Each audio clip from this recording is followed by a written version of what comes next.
안녕하세요. 데일리아드 이슈 김전입니다. 시작 전에 구독과 좋아요 버튼 꼭 눌러주시고요. 네, 즐거운 금요일 이벤트로 시작해보면 좋을 것 같아요. 화면의 번호로 성투라고 두 글자 보내주시면요. 종목 추천 3일 무료 이용권과 마스크 20개를 문자 보내주신 모든 분들께 선물로 드립니다. 여러분 댓글 아니라 문자로 보내주시는 거 잊지 마시고요. 그럼 많은 참여 부탁드리도록 하겠습니다. 네, 4월 2일 데일리아드 이슈 시작할게요. 먼저 오늘의 테마 스케줄입니다. 첫 번째 스케줄은 CJ CGV의 영화 관람료 인상 예정입니다. CJ CGV는 4월 2일부터 영화 관람료를 1,000원 인상할 예정입니다. 이에 따라 성인 2D 영화 일반 시간대를 기준으로 영화 관람료는 주중에는 13,000원, 주말에는 14,000원으로 조정이 되고요. 3D를 비롯한 다른 특별관의 가격도 1,000원씩 일괄 인상될 예정입니다. 다만 장애인이나 국가유공자에 적용되는 우대 요금은 인상 없이 기존과 동일하게 적용됩니다. 네, 두 번째 스케줄은 백화점 봄 정기 세일입니다. 먼저 갤러리아 백화점은 봄 정기 세일 기간이 4월 2일부터 18일까지 농가 특산물을 저렴한 가격에 판매하는 농가 동행 봄 행사를 개최합니다. 이어서 롯데백화점은 이불과 베개 등 침구 교체가 가장 많이 이루어지는 봄철을 맞이해서 오는 5월 16일까지 롯데 홈패션 그랜드 페스타를 개최합니다. 네, 세 번째 스케줄은 미래 SCI의 정리매매 개시입니다. 미래 SCI 상장 폐지로 정리매매를 개시하는데요. 기간은 2021년 4월 2일부터 4월 12일까지고요. 상장 폐지일은 2021년 4월 13일입니다. 네, 지금까지 오늘의 테마 스케줄이었습니다. 네, 이어서 오늘의 주식시장을 들썩이게 한 오늘의 특징주 살펴보겠습니다. 네, 첫 번째 특징주는 쌍용차입니다. 결국 쌍용차는 회생 절차에 들어갈 것으로 보입니다. 쌍용자동차의 유력 투자자였던 미국의 HAAH 오토모티브가 이 법원 요구 시간까지 투자 의향서를 보내오지 않았기 때문입니다. HAAH는 투자자 설득에 어려움을 겪고 있는 것으로 알려졌습니다. 이 HAAH 투자자들은 쌍용차 인수 후 즉시 갚아야 할 3,700억 원의 부담감을 갖고 있는 것으로 보입니다. 이 HAAH의 투자 결정이 지연됨에 따라서 쌍용차의 P플랜 돌입도 다시 미궁에 빠진 상황입니다. 이미 쌍용차는 2020년 이 회계년도 감사 보고서에서 삼성회계법인에서 감사 의견을 거절받아서 상장 폐지 위기에 처한 상황입니다. 이 신청 기간은 4월 13일로 투자 계약이 늦어지는 만큼 상장 폐지까지도 피하기는 어려울 수 있는 상황입니다. 네, 두 번째 특징주는 초록뱀입니다. 증권가에서 초록뱀에 대해 올해 2분기부터 역대 최대 실적을 기대할 수 있을 것이라는 분석이 나오면서 주가가 상승세를 보이고 있습니다. 더불어서 올해 초록뱀은 6개에서 7편의 드라마를 방영하고 올 2분기부터는 자체 지식재산권 드라마의 수익화가 이루어질 예정입니다. 특히 초록백은 창립 이래 처음으로 IP 드라마 제작을 준비 중에 있습니다. 가장 주목을 받고 있는 BTS의 이야기를 담은 뉴스, 그리고 배우 김수현과 차승원을 주연으로 한 그날 밤입니다.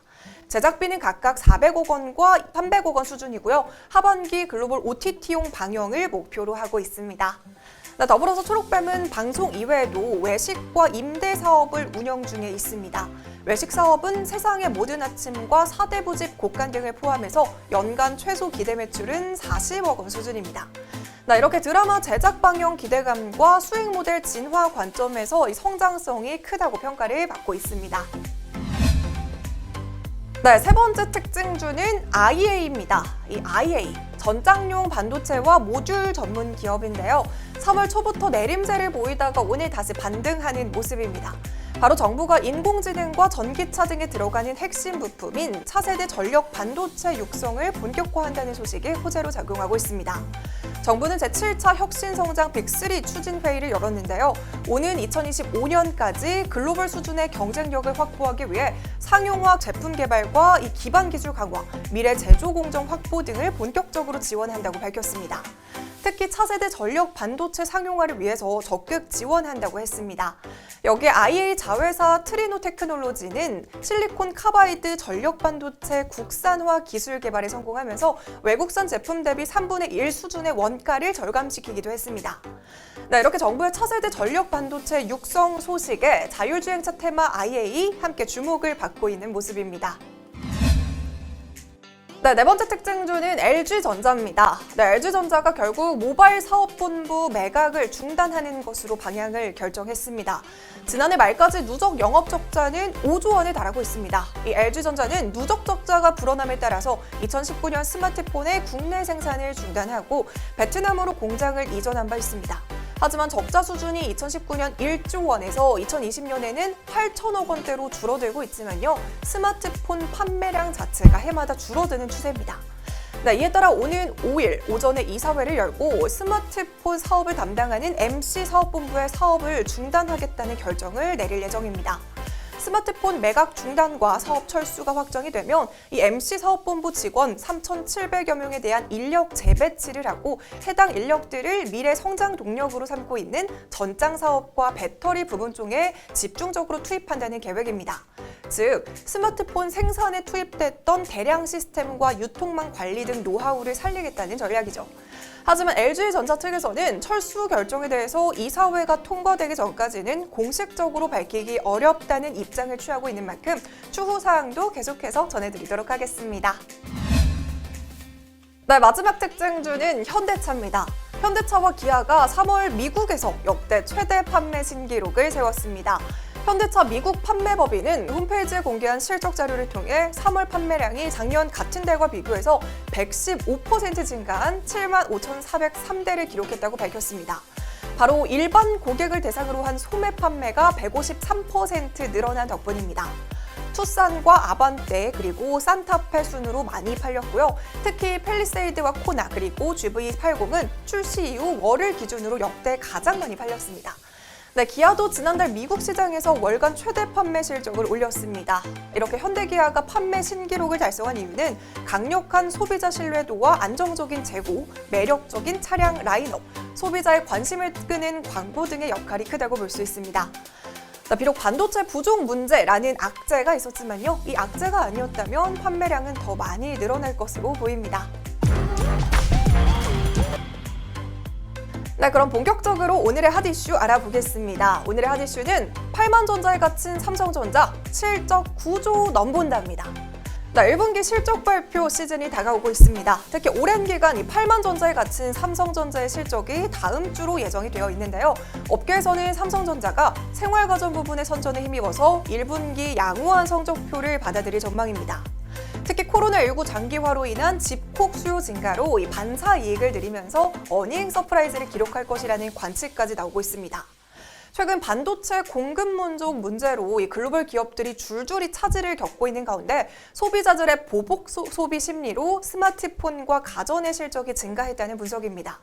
삼성전자는 지난 1월 갤럭시 S21 시리즈를 조기에 출시하면서 2월 들어서 전 세계 스마트폰 점유율 1위를 탈환했습니다. 업계에서는 갤럭시 S21이 갤럭시 S8 당시의 판매량을 회복할 것으로 보이는데요.